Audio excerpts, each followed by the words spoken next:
Profit per unit is the profitability of a business. No one ever talks about that. In multifamily, most people like to buy these assets and sell them in 2 years. And they make a lot of money, but the taxes are gone and you're paying taxes. Most family offices that are successful hold on to these assets. They become legacy assets.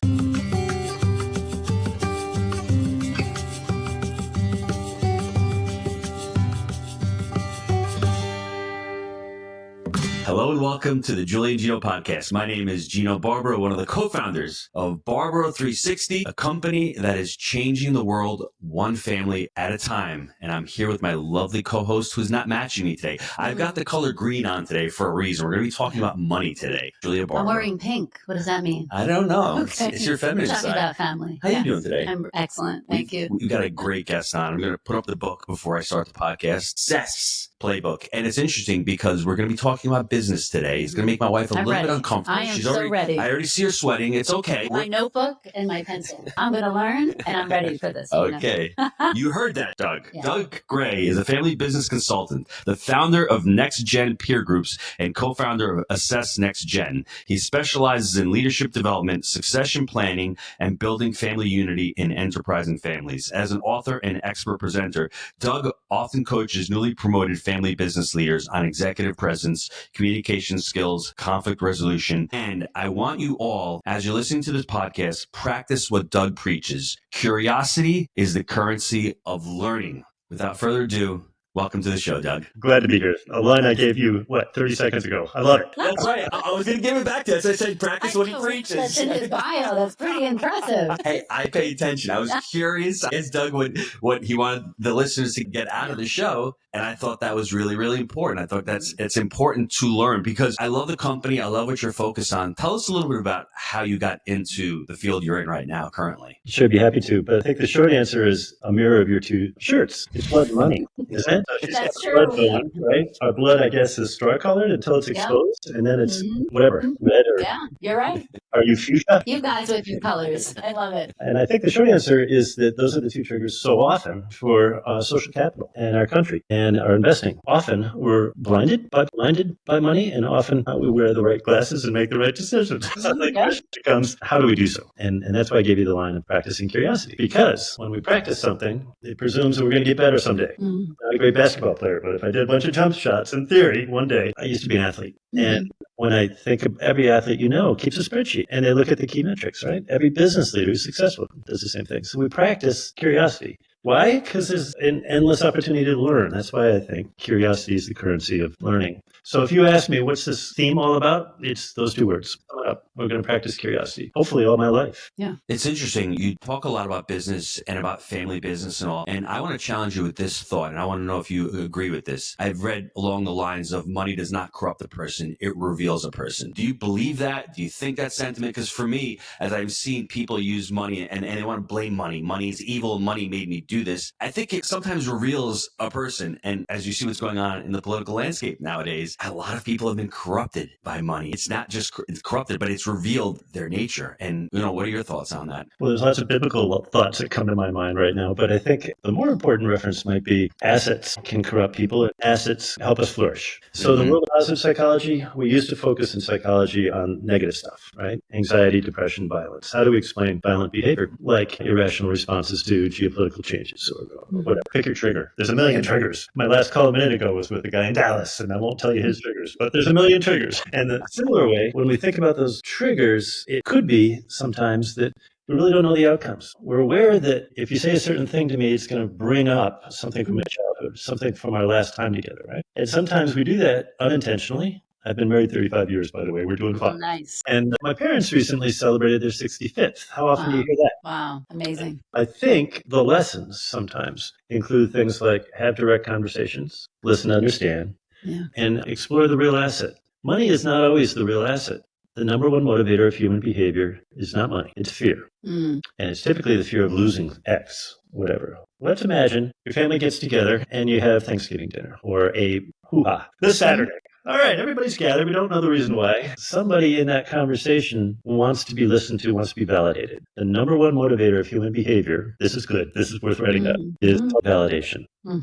So a common question that you can always ask is, what does that person need from me now? I'm trained as a behavioral psychologist, so I would ask, what does Julia need me to say or do now? We've never met, so I haven't a clue. So I'm going to guess. I'm going to goof up. Yeah. But when we're thinking about the other's asset or perception of assets, it shifts the whole thing. That's why I practice executive coaching and have all my career. The question really is, what does the other person need me to say or do now? Could be they need validation. Could be they need to explore an idea. Could be they need to vent. Could be they need to hit me with a sucker punch. I don't know. I'm writing all this down. Yeah. Before you jump into the question. I just want to make one observation, and I'll let you jump in. Yeah. It's very difficult for a lot of people in society nowadays because it's about selfishness. It's about me, what I want. I mean, I like what Stephen Covey says, not seek first understand, then to be understood. It's really thinking about the other side. And it may be harder for this generation because they've been brought up on Instagram and selfies and thinking about themselves, and it's not their fault. But I think as you mature, hopefully you start becoming aware and you start practicing, because I think that's what leadership really is all about. It's about really talking last and listening and trying to observe what's going on and seeing if others can come up problems being solved and going, okay, let me take that all in. I'm going to speak last because I really want to get a lot of the information here. What say you? Well, I wanted to know if you wanted to respond to You that. can respond to that, sure, if you like. I respond to my husband all the time. Not always positively. She sucker punches sometimes too. It's okay. I usually use the elbow. Yeah, that's right. The elbow. You guys holding hands right now under the table? I hope so. Our legs are touching. I mean, they're rubbing. We all need that physical contact. So the short answer, I think, is on page 5 of that little book, but I can do it visually. How does the individual fit into the organization? This is IO psychology. How does an individual fit into the world? It's also parenting 101. How does kid number 3 or kid number, you have 6, fit into the family system, right? And we never know. We do our best as parents, and we do our best as leaders and consultants, mentors, advisors, to help them embrace the systems that you see described there. And you probably, because of your podcast and your audience, have focused mostly on the 3 systems that are on the top here, the family system, the business system, and the ownership system. And a lot of folks have done that for a long time. It's based on a little research, but it's a clever model and it's elegant, it's simple. It's also not complete. So the family system, as messy as it is, I know what people need to focus on. The business system, I know what the next gens need to focus on. Ownership system, same thing. But the 4th system that is here is the learning system. And that implies, maybe you're familiar with the learning organization stuff and the research at MIT associated with Senge. The point is, we have a growth mindset or not. Fixed mindset, I'm not going to learn about mixed martial arts. Sorry. I'm not going to learn about opera. I've just got a fixed mindset about certain things. I have a growth mindset about behavior changes that I can do to accelerate somebody else's capacity to flourish, whatever that means. I'm not sounding fuzzy. This is the shift in what's now called positive psychology. How do we flourish? So back to the question. All my clients are really high in the learning system, their capacity to flourish. Maybe a 10 out of 10. Otherwise, they wouldn't be clients. We wouldn't work together. In the same way, if you've got somebody at that dinner table we just described this Saturday who doesn't want to participate, for whatever reason, we need to give those individuals the space at that time. A phrase that's overused by advisors is that might is right. Lawyers will tell us that all the time. Financial advisors will say the same thing. I prefer to say time is right. Whatever that individual needs at that time, and I probably don't know it, the only way I can learn it is to ask. So that's why I typically start by asking, have you got 2 minutes? Would this be a convenient time for us to talk about whatever? And then in private, have the conversation or not. Schedule it for the future. What we're really doing is practicing 3 things: space and pace and grace. And I didn't make this up. I like it a lot because it's simple. We're creating the space for the conversation. As advisors, we manage the pace. So I'll meet monthly, quarterly, weekly, whatever it is, with that client system and manage the pace. Why? So we can all experience a moment of grace, which means, to me, forgiveness and flourishing, whatever that looks like. You sound like an adult. This is amazing. I see. That's funny because every time we talk, when my husband wants to talk about business, I'm like, it's just like raising a family. I mean, like, you don't know who's going to work for you. You don't know what kids you're going to get. You don't know anything about them. So we do have 6, and I thought I figured out how to mother, and then our 4th daughter was born, and wow, like when I tell you, it was just a new world. She's blonde. Yeah. Just saying. She's just different. And the only blonde. But it took all of those things that you're talking about for me to say, okay, I have to figure something out. And it's something that I don't know. And I had to just sit back and learn and be open and give myself permission to mess up and to make a lot of mistakes, which I had before. but I feel like I learned from them and it was just a little bit easier. But wow, when you do that and when you just back up and say, I don't know what I'm doing, I could ask for outside source. It's you're learning about that new person, or you're learning about, even as the kids grow up, it's not like, oh, okay, I got my manual on all my children. I know all about them. It's just you're learning. I mean, every week, maybe somebody's in a bad mood. And I love that you talk about the dinner table and just sitting there and giving people space. Because I think sometimes, and probably in business, if you're the boss, you come into the room and just barking out orders, barking out, you're telling everyone what to do instead of sitting back and saying, what's on your mind? You seem quiet, and just letting people talk. And I think that's such a skill. Go ahead. Are two different ways from an organizational leadership perspective, two different ways of looking at that business system or that family system. Mm-hmm. One is top down, power over, patriarchs, and matriarchs sometimes, let's be clear, but patriarchs often. And that's the G1, G2 transition. Thank goodness it exists. Founders typically are domineering, have a unique gift or skill, and they overuse it psychologically. They overuse their strengths. But what you're describing now, Julia, is more of a collaborative G4 or 5 or 6 relationship in the business world. It's also described as more lateral, or do you know the phrase objectives and key results, OKR? Yep. So I wrote a book called OKR Leadership, in part because nobody had the phrase, in part because clients used it. And you probably know this, but at Google, you're required to have at least 15 direct reports. Did you know that? Mm-mm. Difficult people to manage. If you've ever worked with tech people and artists, they're both difficult because they're smart, they're opinionated, and they will do their own things, right? So the question became at Google, how do you organize that? Because you don't want to decrease their creativity and capacity to collaborate, right? So if you articulate the objectives, and no more than 3, that's why my fingers are like this, and then the key results are the measures for each of those 3 objectives. And they do come from the CEO, or they come from the manager, they come from the top. But then everybody has to either get on board or not get on board. So if one of your passion projects does not relate to the CEO's objectives or OKRs, why the heck do you presume that you should take any of that person's time? So now what we're doing is creating smart, networked organizational models. And frankly, this is why women are so much more important in family-owned businesses. They're better educated. They're, let's hope, going to take on more leadership responsibilities. And if they're anything like our girls who are 29 and 30, they're taught to have a voice. I'm guessing because of who you two are, that your kids are taught to have a voice. Oh.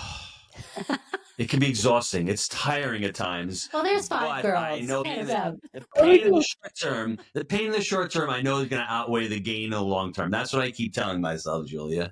But I agree with you, Doug. There's another point here. You're outnumbered 5 plus Julia to 1. Well, 2. Well, we have a boy. 2 boys in the house. My husband and Michael. The poor guys. All the gender biases you know, whatever they are, positive and negative.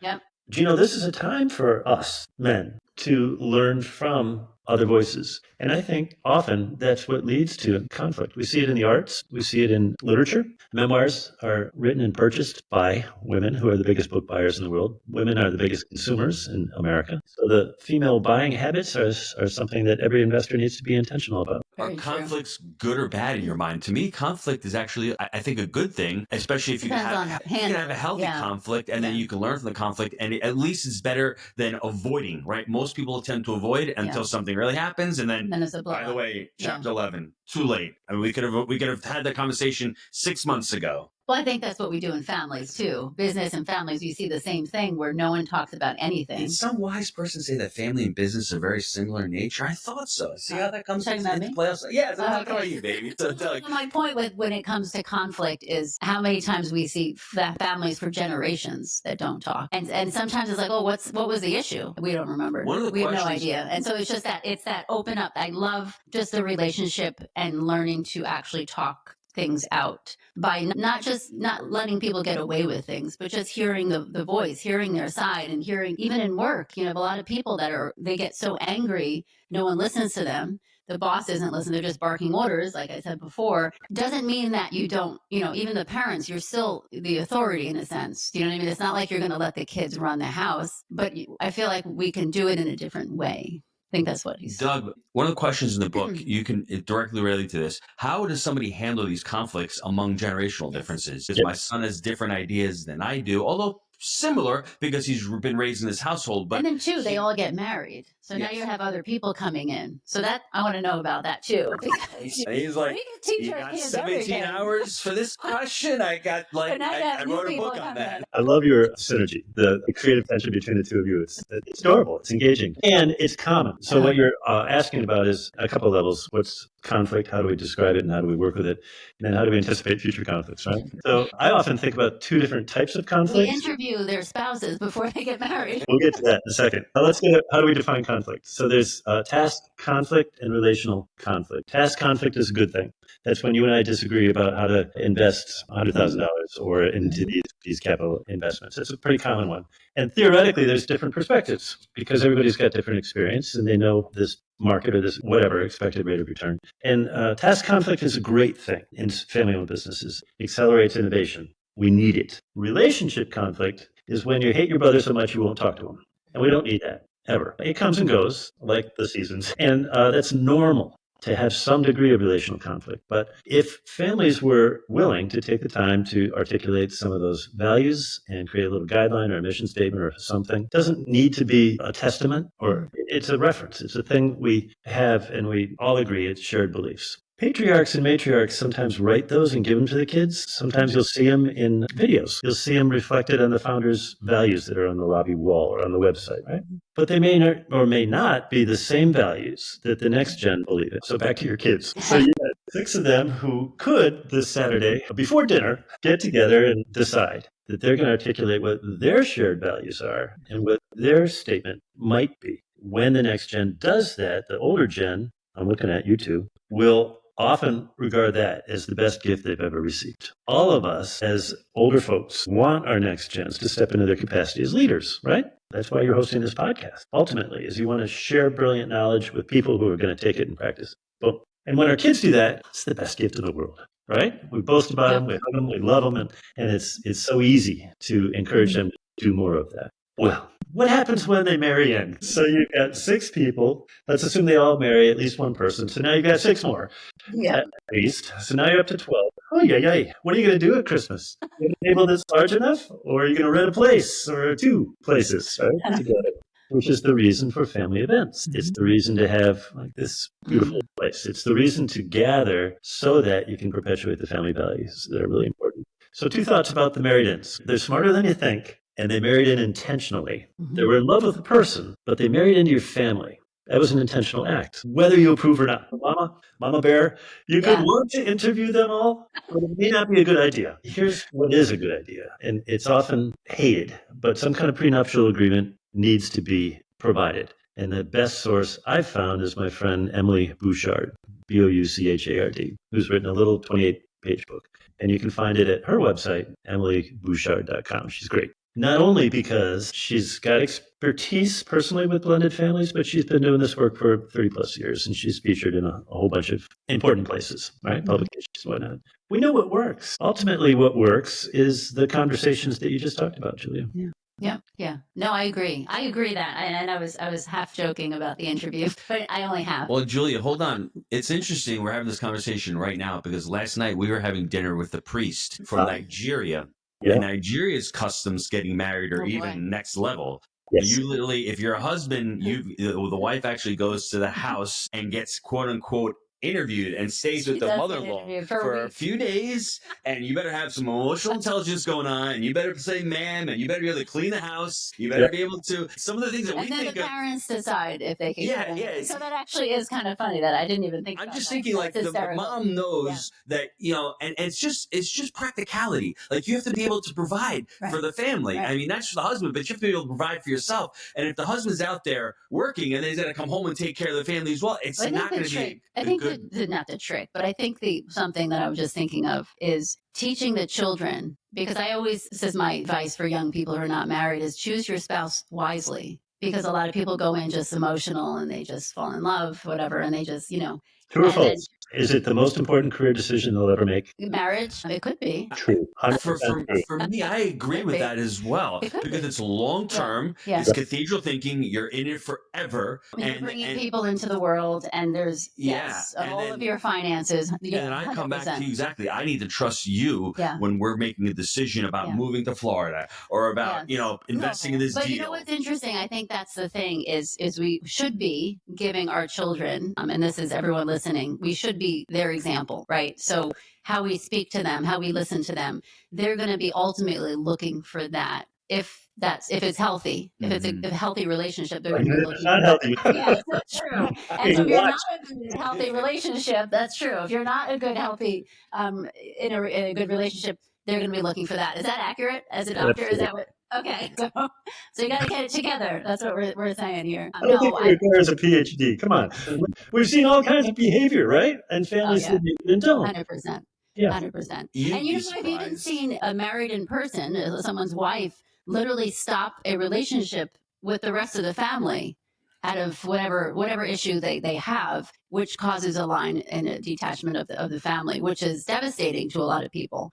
And there's not much you can do about it. So let's check that assumption. Estrangement is common in all cultures. Why do we assume in America that it's a bad thing? It commonly occurs, especially in blended families, I think. Yours is blended, but with a whole bunch of people. You've got a whole bunch. There's always going to be competition between the kids. This isn't King Lear. It's not the Succession HBO movie. All those are fear-based, right? All those examples. But let's assume that there's going to be competition. Let's assume that one or more of the siblings needs to step out for a period. I retain my faith that they'll return. Well, I like that. Yeah. Well, it's not permanent. If you keep the back door open, right, or a side door, if you say, honey, we love you, I don't understand why the heck you just did whatever you did. We love you. No, I like to hear that.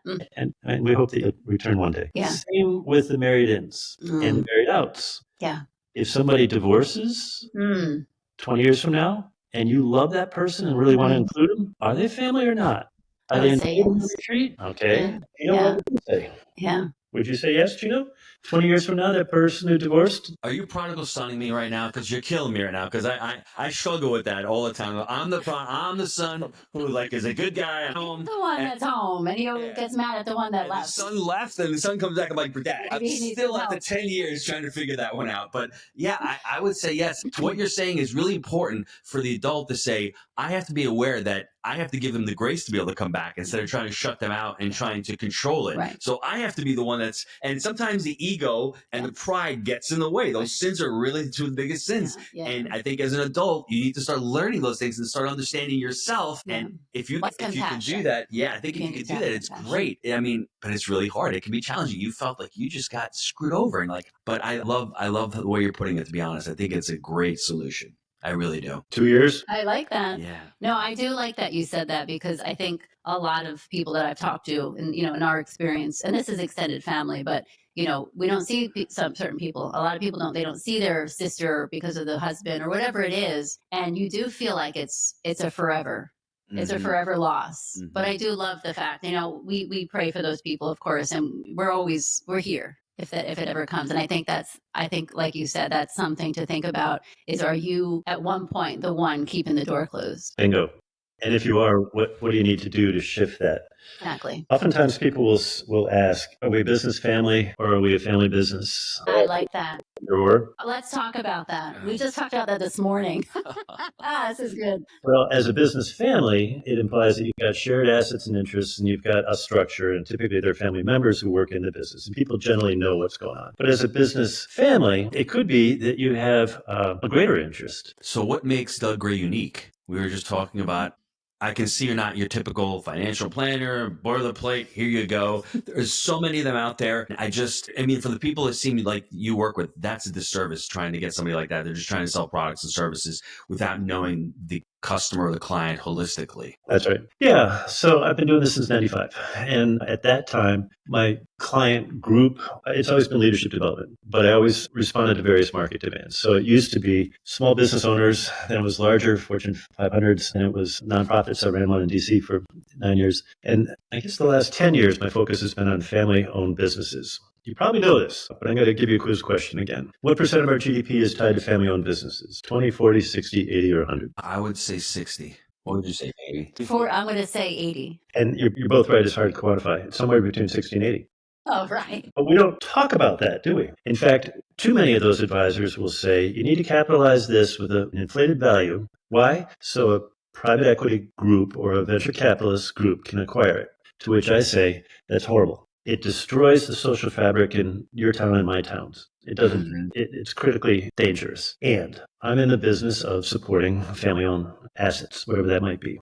You probably also know that family offices have more assets than the publicly traded banks we see when we drive down St. Augustine, Wells Fargo, everybody else. So what's really going on is we've got a private economy, privately held, thankfully, in long-term assets that avoid tax requirements and are tied up typically in real estate. I think you guys are good examples of that. And we do that to protect our assets, and we trust a small group of people, which is why family offices are so secretive. Thankfully, they need to be secretive because they need to protect that asset over generational challenges, whatever they might be. So the work I'm in has always been to help leaders develop into their capacity. Here's the conflict. Older folks often want to know who their next gen or successors are going to be, but they really don't know how to assess that. And younger ones, whether they're in their 20s or their 50s, don't know how to demonstrate that capacity to the older ones, right? It's an ancient conflict. So I've created a number of things. A 360 assessment process that is validated with a buddy from Pepperdine in California, which is customized 360 process for leaders in any family business. So they could be the non-family majority. If you've got 200 people, 90% of them are going to be non-family. A smaller percent are going to be owners. So two different formats, a process that tells them, here are the 50 behaviors they need to practice. Here's what they think, and here's what the other people think. 360 content is not owned by the owners. If I did it with you, Gino, it would go to you, period. And Julia would not see it unless you chose to share it with her. In contrast to the guy who I just spoke to was groomed at Merrill. Merrill did a 360 for him early on in his career. He eventually left. But he doesn't have that feedback. So what we do is provide the feedback, because it's the most career-enhancing data anybody's ever going to get, to that leader. And it's based on different rater groups, the board, their managers, their family members, their direct reports, and their peers. And they contrast that data with their self. It's kind of nerdy, incredibly valuable, and it accelerates succession planning conversations. So I'm often brought in to work with the senior leadership team, provide that data, and walk them through the succession process, because there's nothing more important. So after I did those 360s 2 years ago, I guess, one of my clients, a patriarch, said, Doug, would you please create a peer group, a next-gen peer group for my boy? Would you take care of it? So we did. In 2024, we had 2 peer groups. Now we've got 1. I'd love to have more. Nextgenpeergroups.com is a site where people can learn whatever they need to learn. A lot of free stuff. I do a monthly leadership webinar and share cool things that we're doing, like AI. And then that's what led to a digital content that anybody can license, anybody can access, and the book that you referenced earlier, the Success Playbook. And the reason for doing that, again, was participants in the peer group said, Doug, it'd be really good if we had something we could share with our family members. So it's meant to be that. A playbook is a book of books. Each of those 10 behaviors has a bunch of other references so people could go wherever and practice them. I want to share something with you this morning that I had a conversation with my kids. And this is, it struck me because you were talking about private equity and, you know, how they come in. And I was talking to my kids about a book by Mike Macalis. I think his name is Profit First. Whereas most entrepreneurs and most business owners are always thinking about the exit. They're thinking about the big home run.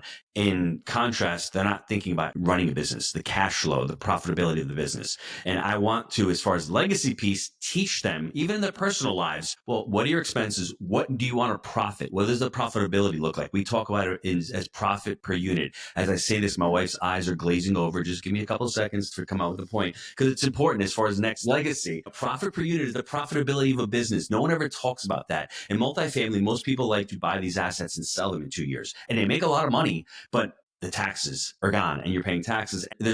Most family offices that are successful hold on to these assets. They become legacy assets. So if you're thinking about it and you're talking to your children, explain to your children what you're doing. Because I may say to myself, well, my kids know this when they don't know it, because I'm practicing it every day. I actually had to say it like twice to my 19-year-old. She said the second time I said it to her, she actually said, "Oh, I got it now." So if you're out there, explain to your children what your strategy is, what you want your legacy to look like. Because if you don't, then you're going to be saying to yourselves, "I can't believe my kids." It's not their fault. It's your fault for not allowing them into these conversations. Because I want my children to practice profit first in their personal lives, and they all have their own little businesses as well, and they're getting draws from our properties because they're invested in our properties. So I want them to extract the profit first, save that to invest, and then whatever their burn rate or their draw, their monthly cost is, calculate that. And I think it's so important for me, and I hope anybody that's listening to this, it really resonates with them, because that's how you raise children who understand all about money, who understand to be responsible with money, and who can understand that, hey, you're in business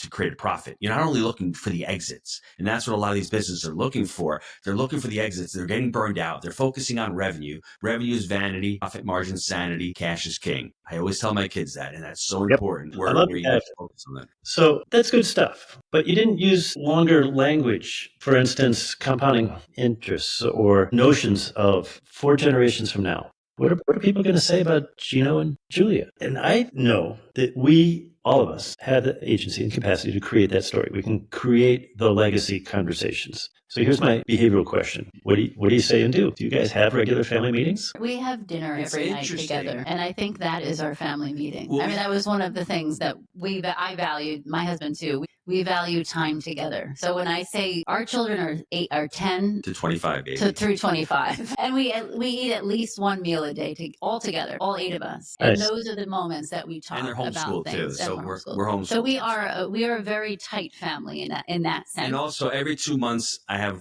a call with our bookkeeper with all the 3 older kids. Yeah, you're good about the meetings when it comes to business and money. Yeah, I had a meeting with them this morning when there's something that's important to be talked about. But you are absolutely right as far as the other stuff, the yearly meeting, the legacy, how you treat people, how you have compassion for people, how you listen, all of that stuff is more, I'm going to say this, is a little bit newer for us in a sense, where maybe about 5-6 years ago. And so I kind of joke with my kids. I'm like, the older 3 had the really tired, crabby me. And the younger guys, I still got that. Had the very patient, loving, passionate, come sit and talk to me, what's going on, and you know what I mean. And so it became a joke in the house. I think that's what I want the kids. Obviously, their legacy is to be like, oh my gosh, I remember your grandparents when they were, they sat with us at the table. They valued talking with each other, and you know what I mean. And that's what I want them to remember. The money, of course, is important. But that part to me, the relationship. You're doing so many good things well. I want to give you a couple of hacks. You've got social time together, that's great. You've got shared bed and meals, that's great. Thought, and it's not Doug being dogmatic or telling you this is the only way to do things, but it's a good one and it works really well, is schedule them as regular events. For instance, weekly Sunday evening meetings. And you 2 are quiet for the first 10 minutes. Yeah. Because you're both verbal. And rotate the leadership so the kids learn to lead a meeting. And the kids are defining an agenda, they've got some entertaining activity, whatever it is, doesn't matter. And for 30 minutes or whatever time you need, you're going to do things like confirm the calendar for the week so there are no surprises, make sure everybody's set and those logistical things. But more importantly, have a short-term topic or theme or a longer-term topic or theme. I can give you lists because I know what people struggle with. And if anybody's interested in any of those, just reach out directly and I'll have them sent to you. I use them sometimes as prompts. What if?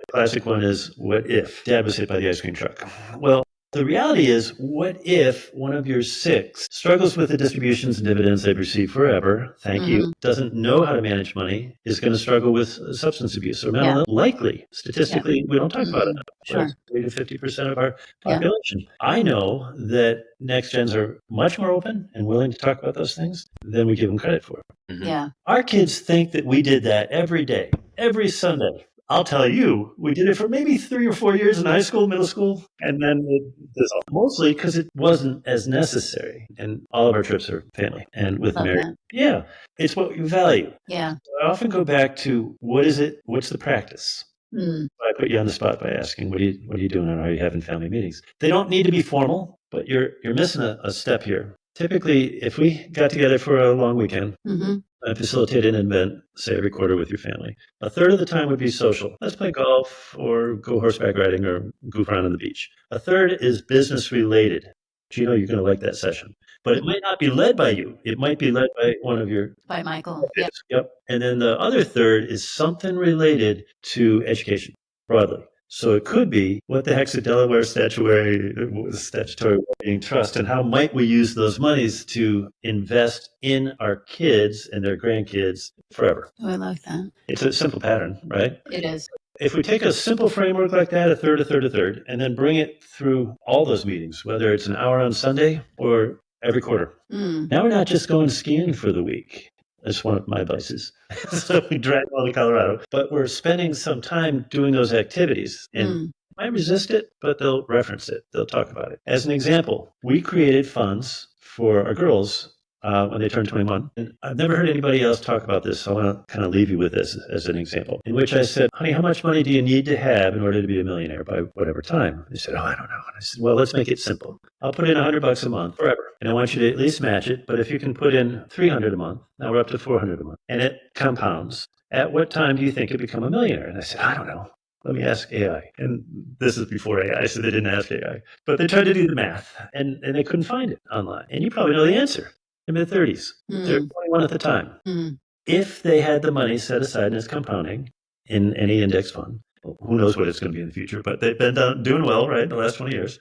They will be millionaires or have $1 million in assets. And the other caveat here is I want them to learn about compounding and choice. So I would say, if at any time you want to pull the money out to do whatever you want, that's fine. Please do. That's why it's there. That's called investing. I will quit. You can continue. And I encourage you to, because you've already learned the lesson I want you to learn. And I'll tell you, one did and one's still investing, and I'm happy to do so forever, right? Because that's what we do as parents. The one who pulled it out has a great job and bought her first house in an inflated market and is delighted with that. And I couldn't be more proud. The point of the story really is we need to give our kids the tools and tactics and support to embrace some of these legacy building strategies. I'm so happy that you talked about the meeting, because I've been trying to have level 10 meetings, as I like to call them in business. My wife. Well, you wanted level 10 with just me. If I had said to you, let's have a meeting with our kids, you'd be like, are you nuts? Of course not. Doug Gray, HD. I'm just saying, boom, shakalaka. It sounds like that he knows is what like he's the talking life hack. about, I'm just saying, Doug, I owe you $100. I'm just going to say, the end of the pod, just give me the Yeah, Venmo yeah. and I'll bet you the 100. I like the structure and I like the autonomy. You started that with the three oldest kids. Because of Yes. the business, and I Yes. do. They are, so here's The the thing. trio needs to be observing, by the way. The little guys are usually around, but they're not. But I do. Right. I have to say Right. this though. Yes. Yes. And we're usually in the same room, but what I have to say is different. And when I said, we're very different than we were when we were just married 26 years ago.